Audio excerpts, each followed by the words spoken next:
Welcome to the Informed Pregnancy and Parenting Podcast. I'm your host, Dr. Elliot Berlin. I'm here today with co-host Kristen Palasi. Welcome back. Thanks for having me. Always a pleasure.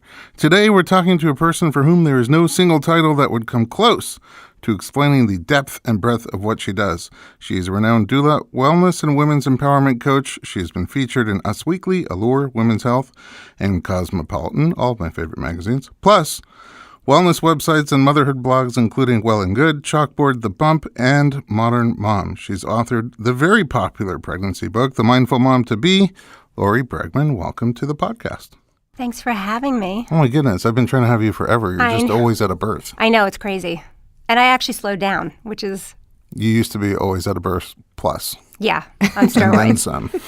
Birth plus. Birth on steroids, like births on steroids. I tell you this all the time. I'm totally humbled by how much you do. I'm in awe of your work, and I want to get a sense of how you got to be, like, healer is what I think of when I think of you. Oh. And that's the one title I could possibly put that's an umbrella to everything that you do. And I'm really curious how you came to incorporate all the different things in your tool belt that you bring into the work that you do. And then my hope is along the way we can share little nuggets of wisdom from each tool in your tool belt with our listening audience. Okay. Where did you start? You've been doing this for almost 20 years. Yeah, I was just, my dad once said to me, that he quotes that Steve Jobs quote about how... what does he say? That you can only connect the dots looking backwards. And I feel like I came into the world. The way I came into this world, the way my mom's pregnancy with me was, my birth and the first couple years of my life set me up to do the work I'm doing. Because through the healing that I had to do, and all... Through the healing you had to do after your birth? Yeah. Ooh. My birth, my mom's pregnancy, all these kind of things. There was so much, it was like... I read this book, Sacred Contracts, and it talked about how you come in and it was so amazing, this whole thing about how you come in and your soul has a path and all these things. And I feel like my soul came in to do this. And it all started with the way I was born, my mom's pregnancy with me. And how Are you the first? Yeah. And how it shaped me as a human being. Can you share more about her pregnancy? She was 17, not married. Back in the 60s, that was kind of unheard of.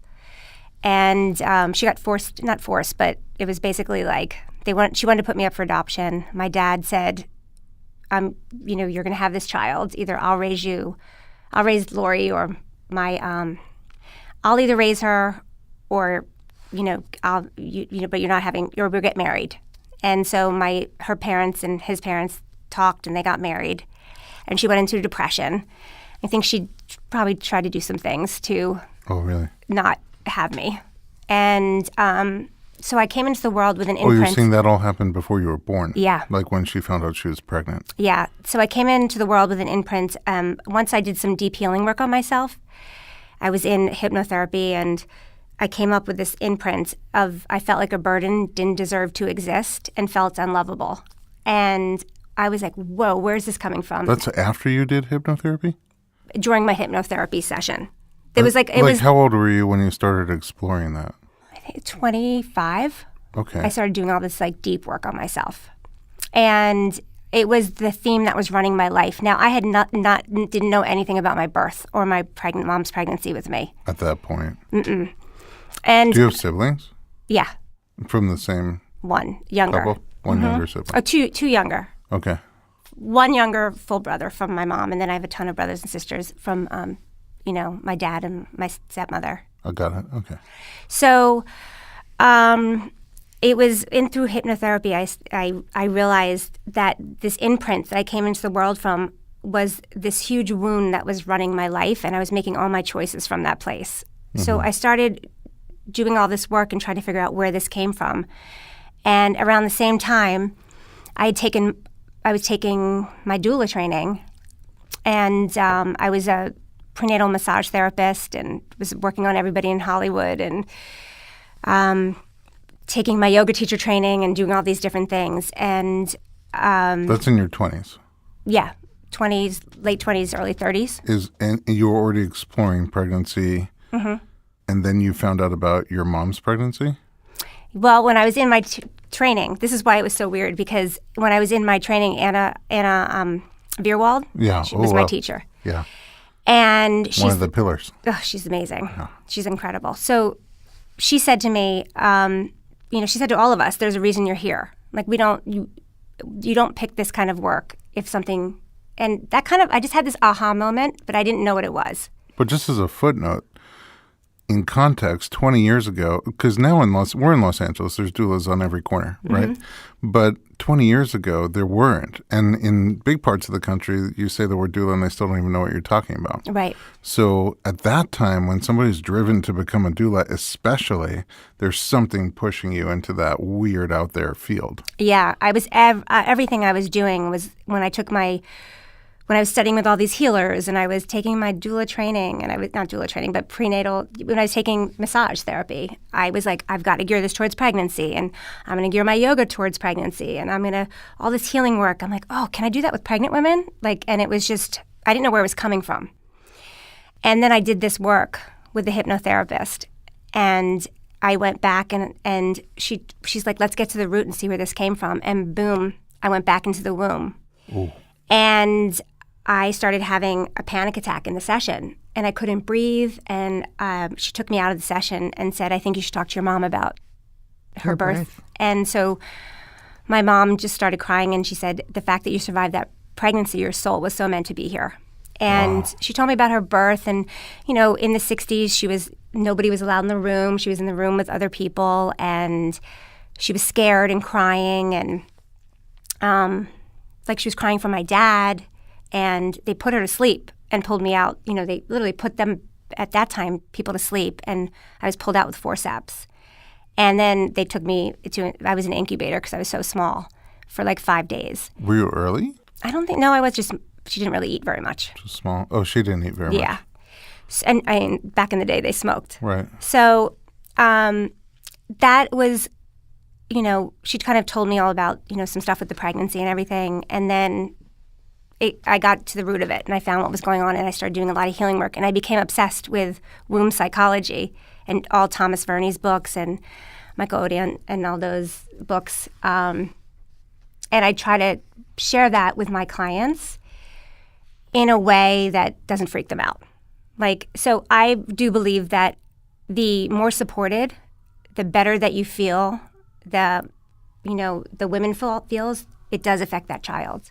So it's probably the reason why, my biggest wound turned out to be my greatest gift of what I share with people. Wow. It explains a lot. I didn't know any of that, but Yeah. I've known you for a long time, and I see your clients all the time, and I know how much you put into them. Yeah.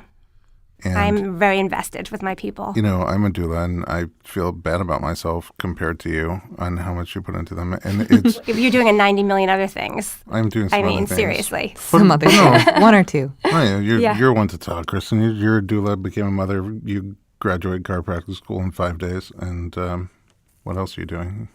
You read The Mindful Montevi last week, so I did. In an hour. Yeah. I like to read. So it kind of explains how deeply passionate you are and why you're so passionate about the work that you're doing. But it's also interesting that you were sort of driven to healing before that. Massage therapy is healing. I was always into health and wellness and For yourself? yeah, and just kind of just always into the newest thing. And I was raised that way. My mom kind of raised me that way, very healthy, and so it was kind of my lifestyle. And I got first started with massage because I wanted to become an acupuncturist for fertility and pregnancy. Okay. And I had to put my way through school. So I started doing massage, and then I was like, wow, I'm really good at this. And then I started doing all types of massages and then geared towards pregnancy. And then I started studying energy work and healing and working with psychics and just learning all these different modalities of healing and brought that into my work. And now I just do it only with pregnant women and new moms. Do you still incorporate all of these things into your personal wellness routine? Yeah.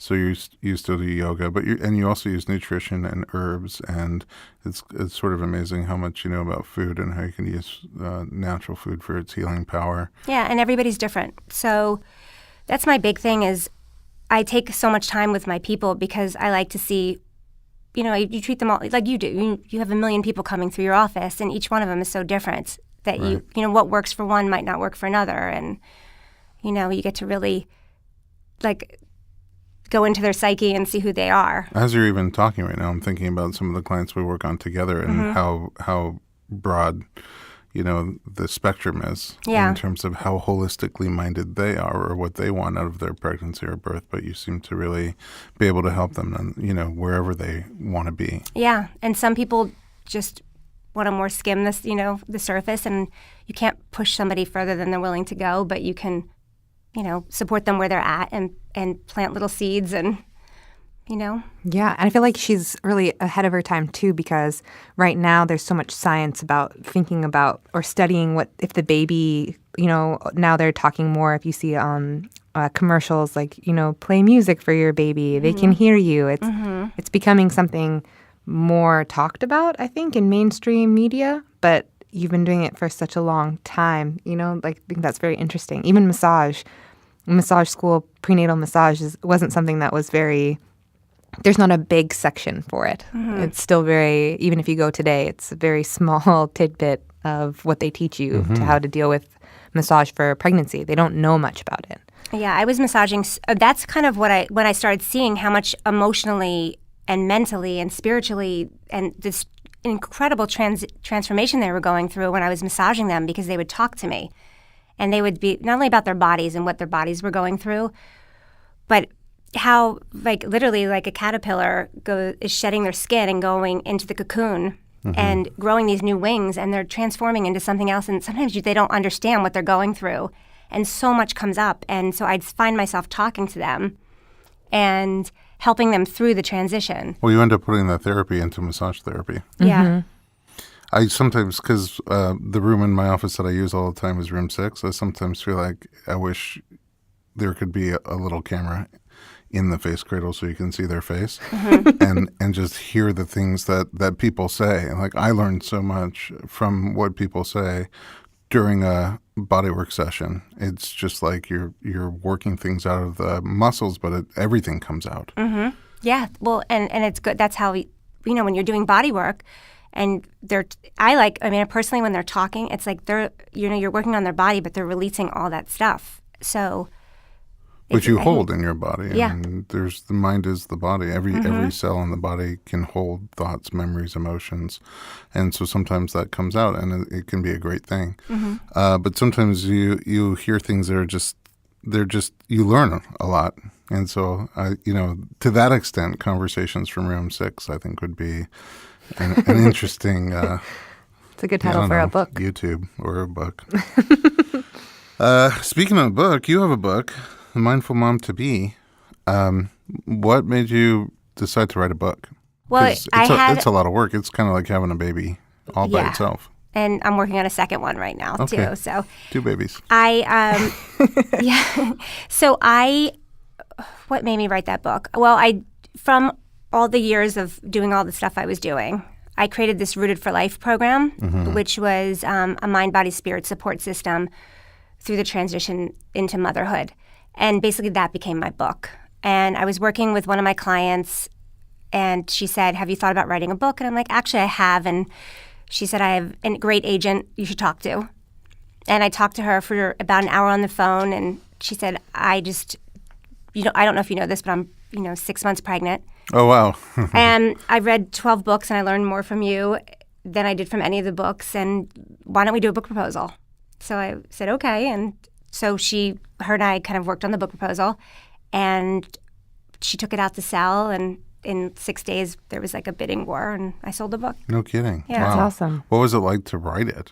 Because selling it is one hurdle, but then it's sort of like, oh my goodness, what have I gotten myself into? Well, I had a ghostwriter. That's helpful. I'm totally right-brained.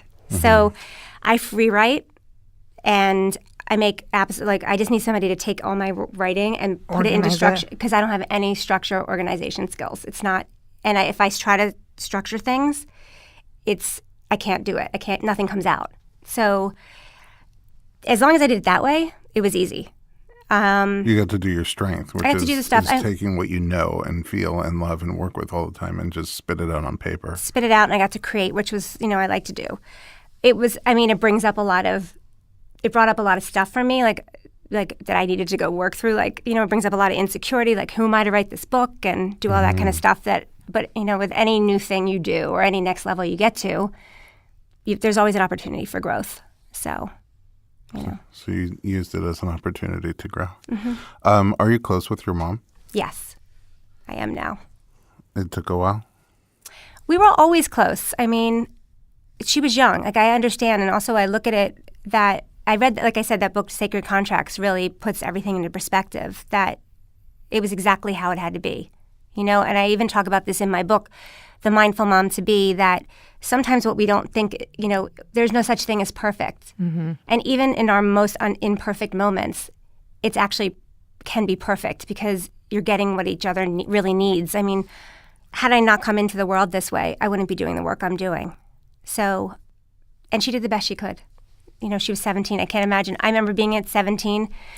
I remember being at 17 in a nightclub downtown LA, making out with some guy, totally drunk, and thinking on the dance floor, oh, and something went off in my head that said, oh my God, my mom had me at this age. Right. And it was this big epiphany, I can't even imagine I would have been the same as her. Right. And at that point, she was 34, which is when a lot of people are having their first kid. Mm-hmm. It's hard to imagine. Yeah, as a teenager, I was so not in that mind Oh frame. my God, I can't imagine. I would have been exactly the same. So. Was there a technique that you use for yourself that's more powerful than the others for letting go of tension or releasing things that are built up inside you? Well, I just moved up to Topanga because nature for me is it's like a necessity. If I don't, I found, when you're doing births, this, you're in the gateway between life and death, and, your energy's so expanded and you get so adrenalized and you're holding such space for the mom and the dad and even the nurses and the doctors or whoever. It's, you're kind of, there's all this energy going out. And so for me to be up in nature and just go home, and it just feeds my soul. So that's one thing. I do this yoga that I actually teach, which is yin and restorative chakra work with breath and, to really go into the body and see what you're holding and to clear and move energy. You do that as a class? I used to teach a class at Updog, but I do it with my clients privately now. Oh, individually. Mm-hmm. I used to do it for there was about 50 people a week in my class, and by the end I'd have them, the whole class was crying because they would just, but when you said you're a healer, yeah, you are a healer. My big thing is to help people heal themselves, to take them inside to find what's going on with them. And, even if it's what's your truth with birth, what is your real truth? Does your mom want you to do it this way? Did your friend do it? What's your truth? How do you want to parent? I want to help them find their truth, and I support them in it. You have that towards the end of those chapters. I think it's in 8 and 9, both of them. You kind of mention that kind of transition from becoming what you were to becoming a mother and letting that go and making sure you do that work to kind of release things, because it's such a transition becoming a mom. And like you said, most women don't realize. And then all of a sudden you're at the end with all this emotion if you don't make that space for yourself. So I think it's really interesting. I've read a lot of books, and not too many mention that understanding of it is kind of a huge growth period for yourself as a person. And if you don't understand that, it can be so hard once you're there now with this new baby to appreciate your new life, because you're trying to do all of that in those first couple of months. And then it becomes really rough. And you're going to be different on the other side, and you don't know what that's going to look like. And just to allow that space for you're a newborn too, just like your child. So it's just having that tender time afterwards to kind of integrate the new you and this baby into your life, I think is really important. And I think that's a unique aspect of that part of your book. Do you work with dads and partners? I do. Because as you're talking about this, it's like my oldest is 14, and I'm just first asking myself some of these questions now. And I was like, these would have been good things to explore a long, long time ago. But even just I look at my family, I sometimes have trouble with big picture in general. But like right now, I'm like, where are we? And my son's, the oldest, is getting ready to go to high school. And it's sort of terrifying. I'm like, oh no. That's the beginning of him like flying out on his own. And it happened so quickly.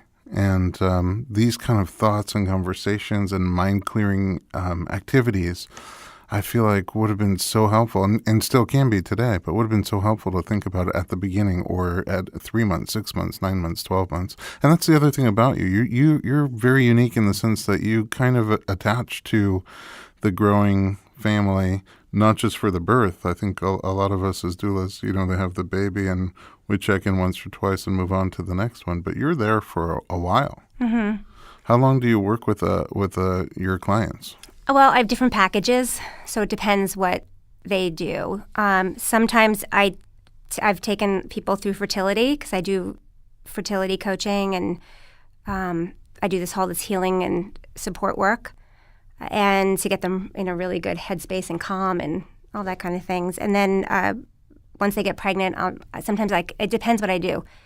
Sometimes I have these really high-end packages where I see them every week of their pregnancy, go into the birth, work postpartum, and then do, for the first year of the life as a new mom, I see them every month. So then I have people for a year after the baby So comes. It's a 2-year journey. Wow. Mm-hmm. That seems so helpful. Yeah. I want the 14-year package. Way to sign up. Yeah. All right. We're going to take a little break. It's going very fast, and I still have a lot to talk about with you.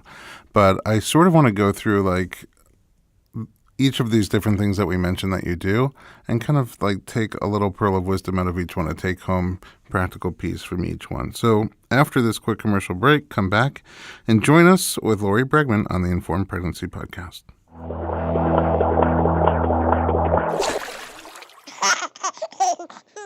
Breast milk is incredibly complex, and it is the gold standard in infant nutrition. In instances when formula is desired or necessary, parents should choose a formula modeled after the key attributes of breast milk. But with so many formula options on the market, how can a parent know? Enter Cabrita, a European goat milk formula modeled after breast milk and made with love and compassion. The Cabrita difference is simple: gentle goat milk protein combined with good fats and natural carbs. The result is a naturally easy-to-digest formula designed to maintain the comfort of little ones during feeding transitions, such as weaning, supplementing, or changing formulas due to skin or tummy troubles. Cabrita USA is committed to supporting moms who have made the personal decision to wean or supplement. If you'd like to see if Cabrita is right for your family, order a trial kit at cabritausa.com. That's Kabrita USA.com. The Dad Experience, a Pod Network podcast, is a place where new dads, seasoned dads, and even grandfathers can come together and share our victories and some of those parent fails too. In each episode, your hosts, Mike and Adam, open up about their own dad life, discuss important topics, and bring on dads from all walks of life to share their perspective on fatherhood. Because let's face it, we don't always have the answers or solutions. You can find the Dad Experience on the Apple Podcast app, the Pod Network app, and the Google Play Store.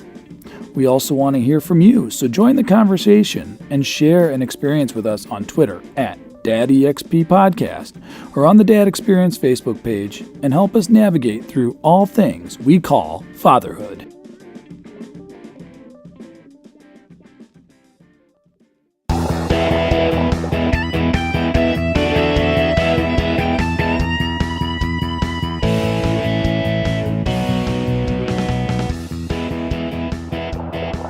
Welcome back to the Informed Pregnancy and Parenting Podcast. We're continuing our discussion with the healer, Lori Bregman.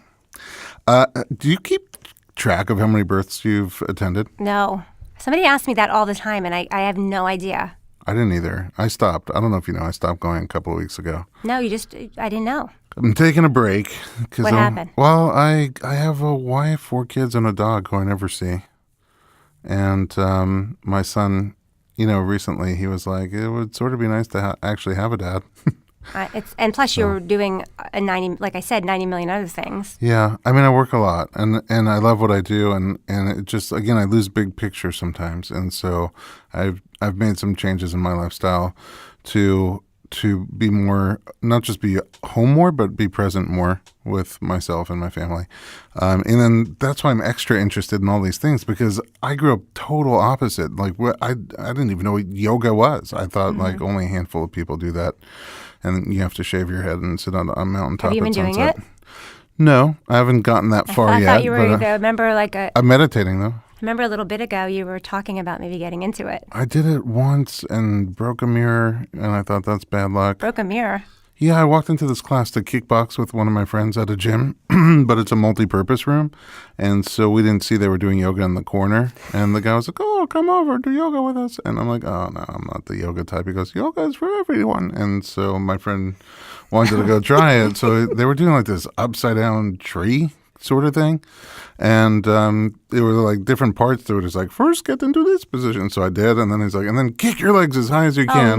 Kick your legs. An inversion. And first I didn't go high enough, and First then, of all, that's crazy you jumped into yoga like that. and then the second time I got closer, but didn't go high. He goes, don't be afraid, kick as hard as you can. I kick my legs right into this mirror that cracked into a bunch of pieces, and he said, well, maybe yoga's not for everyone. Most people. Oh, no. I was like, oh, this is no That's good. the wrong yoga. Yeah. Like, I wouldn't start you off there. That's for sure. That's just what they were doing. And the other Be people like, just cat shot right up. cow. They were, yeah. Child's pose. Yeah. There's some other things. Child's pose, exactly. The one where you play dead at the end? You know what Yeah. I'm talking about? Shavasana. Yeah, that's my. That's where I That pose was made for me. I like restorative and yin, personally. Yeah. Well, I am thinking about trying it again. I'm getting healthy in other ways. I'm sleeping more. I'm exercising more. I'm starting to meditate, which is really cool. I'll come teach you my healing yoga. You would love it. I would definitely try It's it. so easy. Literally, it's just about moving your body and breathing and really getting in your body. Okay, So sold. I'll give you a session. I'm going to come back and report Yeah. about how it went the Next second time. podcast. I'll stay away from all sort of glass and shiny objects. So And no inversions for your first and no time. inversions. I won't, no. But you've been to a lot of births, is my point. I've been to a lot. A lot of births. And so I sort of want to pick your brain from the wisdom that you've gathered, because no matter how much you learn and study, I think going through it with your clients, you pick up so much. Mm-hmm. And every one that you have something else to bring to your next client that you didn't have before. That's right.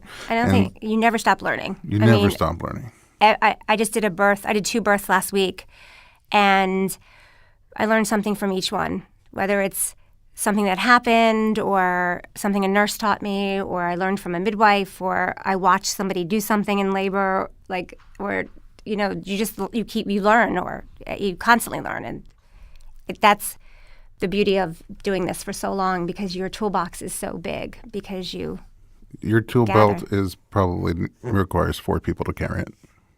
And very sparkly. And very sparkly. Well, if it's yours, it's very sparkly. That's what I feel like it would be like. Thank you. So what I'd love to do is sort of pick your brain and get some of that wisdom from you, both for myself and for Kristen, and also for our audience. So if I just found out I was pregnant and I called you and I said, I've heard about all the magic, where do I start? I would ask you what package you want to do. Okay. And go through the different packages. And also, I'm only doing 3 or 4 births now a month. Only? well, I am, because I was doing 5 to 9, and like you, Goodness. I fried my adrenals, and I really like to show up for my people and give 100%, and I was giving pretty much 100%, but I had no life. I mean, I was like giving everything I had to everybody, and needed to, here I am in my book, talk about self-care all the time, and I was the last man on the totem pole. So I've really slowed it down and now have a lot more space to do that. So I would do that, first am I available? Because I'm really trying to stick with my boundary with myself to take really 3 important. or 4. Yeah. And then I would talk about packages. Yeah. So, I mean, But once we started to work together, that's what I'm saying. Where do I know nothing about pregnancy, nothing about childbirth, nothing about parenting, postpartum. Assuming I have the full Lori Bregman package, where do I start? As somebody who's pregnant and doesn't know too much, where should I start? The first thing, if you just did the basic doula package with me, I would come and meet you and your partner and just, get a sense of everything and just kind of build a relationship and talk to you about your intentions for birth. And if you didn't really know anything, I might suggest some books. What books do you like?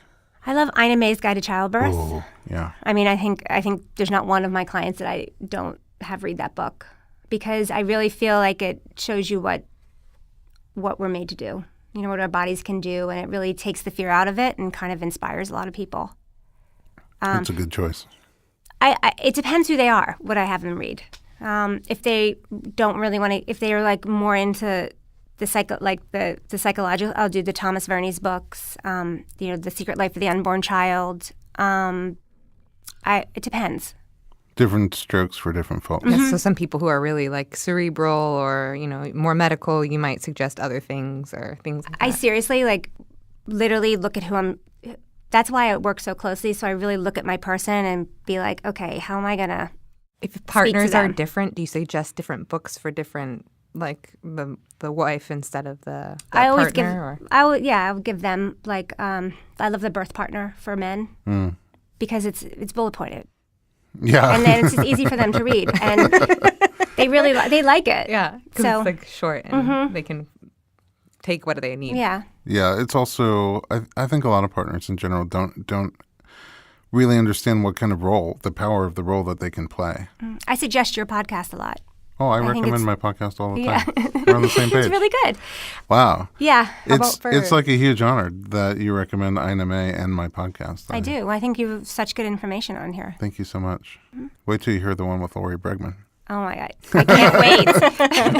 How about for child education? Do you have ones you like that you suggest if they haven't started? I do. It depends who they are. Okay. I do I'll come do a basic birth prep with them. So I'll talk about birth and all those things. And if they want to go deeper, and depending on what's coming up for them, I might suggest, Beanie or Deborah Uhl or up in Topanga, oh my God, Britta.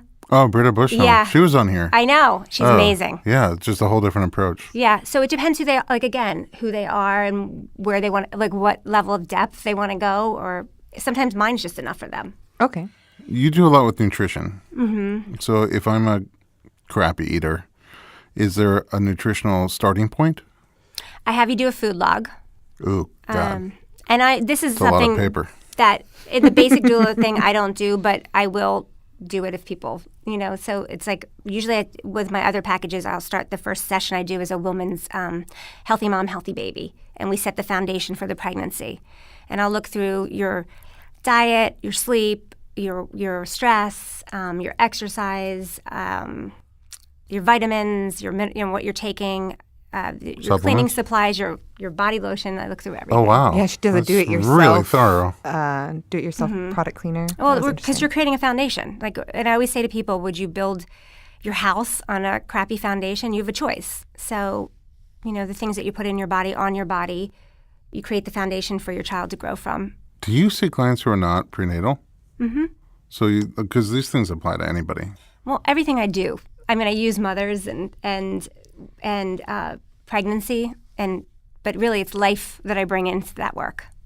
But I'm just saying, some random person who has no intention on having a child, can they come do Rooted for Life? Yeah, but I usually do. I mean, it's just I'm so geared towards women and pregnancy. But a lot of some of the husbands will ask me to help them. Yeah, I can see why. Mm-hmm. When you do that nutrition, is it for both of them anyway? I mean, it seems like it'll be hard for the pregnant partner to make all those changes while the non-pregnant partner is eating a cheeseburger. Yeah, exactly.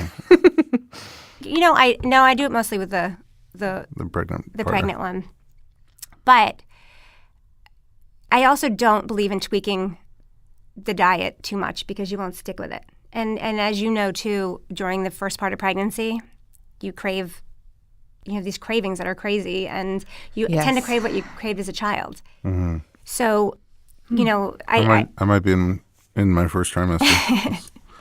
I crave those comfort foods all day long. That's a funny story. What? In my first, a craving that I had was McDonald's breakfast burritos. And I never put that together, but I didn't know why. And I would have a headache, and I tried forever not to eat it. I eat pretty well. Mm-hmm. And so I had a headache for the whole week. And then I had to have my husband bring me to McDonald's. And I sat there, and I was crying. And I was like, there is absolutely no nutritional value in this. But I have to eat it. And I ate it and my headache went away. And I had to have about like 2 or 3 in that first trimester. That's okay. And I cried the whole time. But that just made sense to me that it was probably something I ate as a kid. Your kid cravings. Yeah. Mm-hmm. That's so interesting. But your baby will pull from your body. Yes. So that's another reason why I do a lot of prep for not even fertility, but people that are wanting to get pregnant. Because even if you don't eat great in the first trimester, which most people have a hard time doing. Or might not even know they're pregnant. Right. Your baby's going to pull from your body. It'll pull from your fat. It'll pull from, so it's good to start. And plus, the healthier you are, the more they have to draw from. Right. And, the healthier pregnancy. Yes. Hopefully. Are there specific supplements that you recommend? I like my knocked up smoothie. That's your from creation. Being. Yes. Yeah. I know people keep coming into the office drinking it. Yeah. What's in it? Superfoods that feed you and your baby. Okay. It's just all food. It's all food. I think I did put I put some spirulina in there because I do like spirulina. There's hemp seeds and there's avocado and it looks spinach. thick and rich, and they smile when they drink it, so it must also taste good. Yeah. Dates, because it helps soften your cervix. Remember, did you read that study about 6 dates? Yeah. Every day. Not 6, 2 to 4. 2 to 4? Oh, you see, I always blow everything out of proportion. Well, 6 is probably, if 6 will probably get it even done more. That's why. Well, I don't think I could have 60, and I'm not going to have any cervical ripening. Yeah, but I don't change the diets too much. I kind of look where we can tweak, and whether it's they're spacing things out, they're not getting enough of this, they're not getting enough of that, and just look at some things that we can do. Because if I change their diet too much, they're not going to stick with it. Right. So little tweaks make a difference. Sneaking food in some places where we, can. Help them with like calcium. It seems like each one has in each month she gives like a little something probably that you might need in that month. So like based on the baby's needs. Yeah. So like, I think in the second trimester it's like calcium, and she like gives like, examples of what to take from each one. Or like I can't remember now, but I think month 3 or 4, like 3, I think. You can tend to get a little anemic. Yes. So I have you eat more iron-rich foods. Mm-hmm. But I want you want to eat that all through. Yeah. Do you have other smoothie recipes? Like during fertility, do you have like a knock me up smoothie? Or I have a knocked up, a get preggy. Oh, get preggy. Uh-huh. That's cute. And a more milk. Get preggy by Breggy. Breastfeeding one. We have the lactation smoothie. Yeah. Mm-hmm. Yum. I'm going to try them all. The fertility one, you better watch out. Tell your wife to watch out because it's an aphrodisiac. Oh, really? Oh, boy. Mm-hmm. Here we go. That with my yoga. Wait, how many kids do you have now? I think we have 4, right? Well, I guess if you count the dog. It brings your sperm count way up, so you might be on number 5. Oh, so it's for both partners? Mm-hmm. Yeah. Get preggy. Get Sounds preggy. like it could be a song. Get preggy. And what's the one afterwards? Knocked up. Is the pregnancy and then postpartum? More milk. Oh, more milk. All at beaming. There's a beaming in our building. There is? Yeah. That's why they're all drinking it there. That's why they all drink it there. I think there needs to be more in different locations because we don't have any near us. Near you? Yeah. Oh, yeah. They're growing. Beaming's growing. Okay, can we talk about then how we do mindfulness, meditation, and yoga? You do that individually with people. Mm-hmm. For someone, again, like me, I obviously started the wrong way in yoga, got off to the wrong foot, so to speak. Someone who doesn't feel like they're flexible or doesn't feel like they, hasn't done yoga before, how do you ease into it? My yoga is, again, it's like, really big on the healing part of yoga. So it's what I like is when I do it, even myself, I do what I do with my clients is I sit on the floor and I hold poses and I breathe into my body. And anytime my mind wanders, I bring it back to my body and try to massage it out with my breath.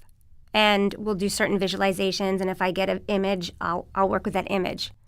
So it's kind of, I studied all the chakras. So What's a chakra?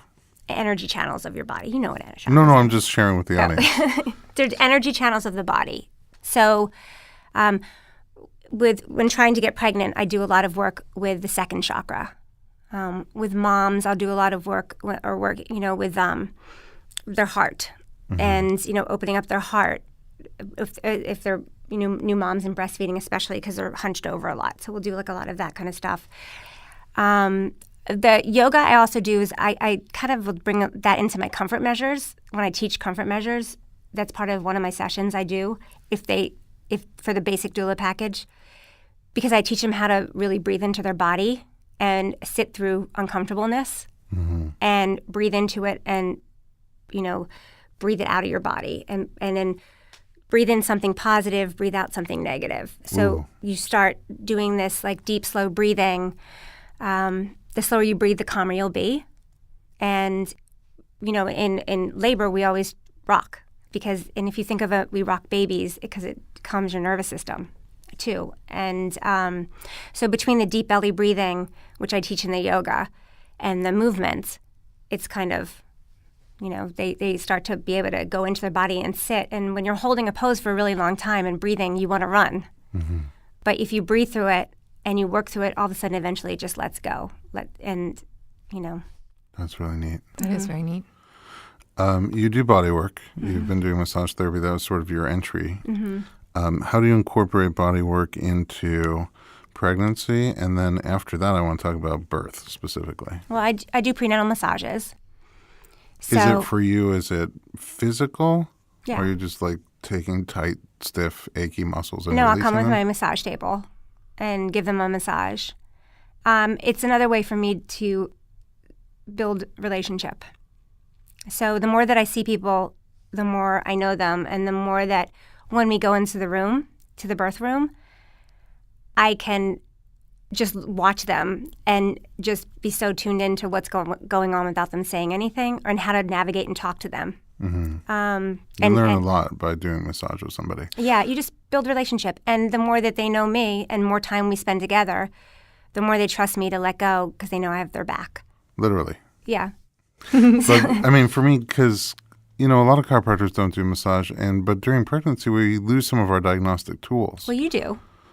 Well, I do, and Yeah. everybody who works in our office does. The way I met Kristen was she was training, and she wanted to do more prenatal care. But in chiropractic school, I would say more than 90% of the chiropractors that will graduate won't do massage work. Yeah.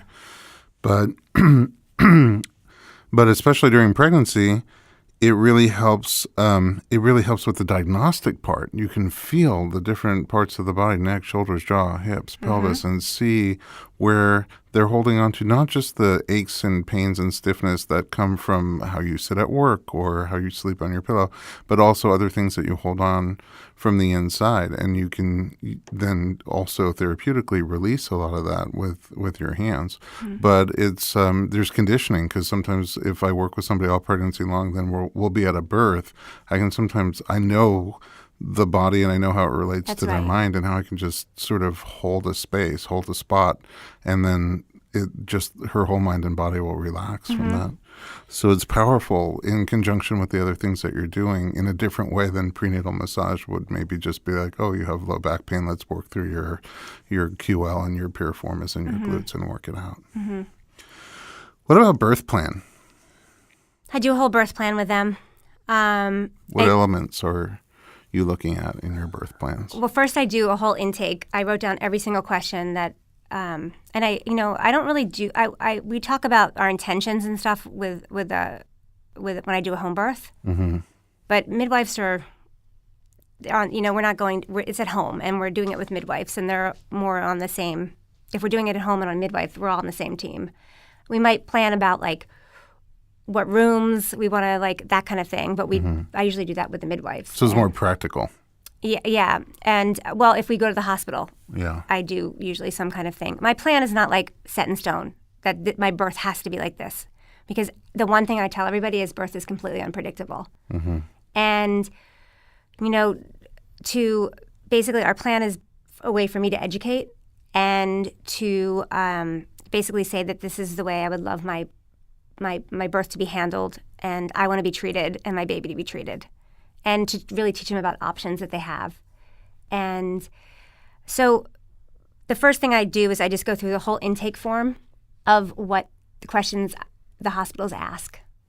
So that way, when I'm home, because usually we labor with them for a while at home, by the time we transition to the hospital, I can just give them the intake form, and then they can just focus on what they're, they're not taken out of, you have to transition them into the hospital. Into that space, yeah. So that way, and then usually the partner will kind of go over it with them. And that probably helps also their transition, setting up that space like you were talking about, right? If they already understand what they're going to be asked and those kind of questions, they're not nervous, they're not. And then the first time they saw it. The husband's there too with all these sessions. So the husband, and I always say, like, you'll do this, I'll get her transitioned, and then it's kind of a nicer, easier way. I think that's important also because a lot of times our clients are afraid to hire a doula. They're not, but they want one, but the partner will be more skeptical because they don't want to be replaced. So it's really neat that you sort of go through it during the pregnancy and find their strengths and help them support their laboring partner that way. And then you have your strengths and you all work together as a team. Yeah, I do all the birth preps with the husband or the partner. And I never want to I want to bring them closer together, not get in the way and run the show unless somebody's so uncomfortable. And they're just kind of like, I want them to be honest and be in truth again. Like, if that's not their thing, I'll do whatever. But if they're, most of my clients' referrals come from the husbands. Interesting. So. No matter the birth setting, right? Home birth, hospital birth, midwives, obstetrician, even whether it's vaginal or abdominal, medicated or unmedicated, one of the things that I see come up over and over and over again at birth is fear. Yeah. And no matter the setting, no matter even the intention, how they want it to go or how it's going, fear management seems to be a big part of the role of the doula. What do you do? Because you have so many tools at your disposal. How do you help? I mean, you're there sometimes for hours and hours, and you know that when that fear goes away and they relax their body, things are going to progress. Yeah. I try to work through a lot of it before birth. And one of the sessions I do is like, how are you I always do like, how are you feeling? And, sometimes around when we're getting close to birth, stuff really comes up. Stuff comes up in the beginning, and then stuff will come up at the end. And then stuff comes up in birth. I see that. It's interesting that you say that because there's a lot of nausea and vomiting at the beginning, and then sometimes that nausea comes back at the end. So stuff's coming up. Yeah, literally. Yeah. Right? So I try to work through a lot of it or, understand their background and, what's going on. And then stuff will come up in birth. And, I always have them talk about it with me. During labor? Yeah, because I've just seen if they can get it out, things move. And I also know how to navigate them. I know how to work with them and I know how to talk to them where I can calm them down like that because I know them so well. Because you've done so much work ahead of time. Yeah, and I'm spent so much time with these people that... their key words or something that could like you're saying, just release. Yeah, I can just go right in and talk to them. It's kind of amazing. In general, I think doulas, I wish there were doulas for other things. Business doulas who you can call at 2 o'clock in the morning and be like, oh my God, I'm freaking out. I got this deal going on. And because you can call the attorney, but it's really expensive. And they're never available at 2 o'clock in the morning. And they're not as encouraging. They're not as encouraging. No. So far, everything that you've talked about, I'm like, I need to do that. I got to try that. I got to do this. But it's going back full circle. You came into birth, you were drawn to birth very solidly and clearly and powerfully, and based on your own experience as in the womb and through your birth and beyond. And it sounds like you've put together quite a program and spent your career so far trying to improve that for other people. And hopefully it feels rewarding to you. Yeah, I mean, I love what I do. I mean, it's so rewarding bringing life into this world and seeing my women and couples and families thrive, and it's really rewarding. And I love that through your writings now, your first book, which is out, and the second book that you're working on, and through podcasts and other things, we get to bring you to a much greater audience. Mm-hmm. Where do we find you online? LoriBregman.com. My Instagram is lbreggy, LBREGGY. Okay, we're going to tag you on there on our Instagram. Thank you. I'm really thankful that you came and shared with us, and I'm definitely going to take you up on that round 2 yoga. I promise you, we're not going to do it anywhere near glass. My try again yoga, and I will come back and report how that went. You're going to love it. Thanks, Kristen, for being here as well at home. Thanks for listening to the Informed Pregnancy Podcast. If you like our program, share us with your friends, rate us, and leave a comment in your podcast app. And visit us online at informedpregnancy.com.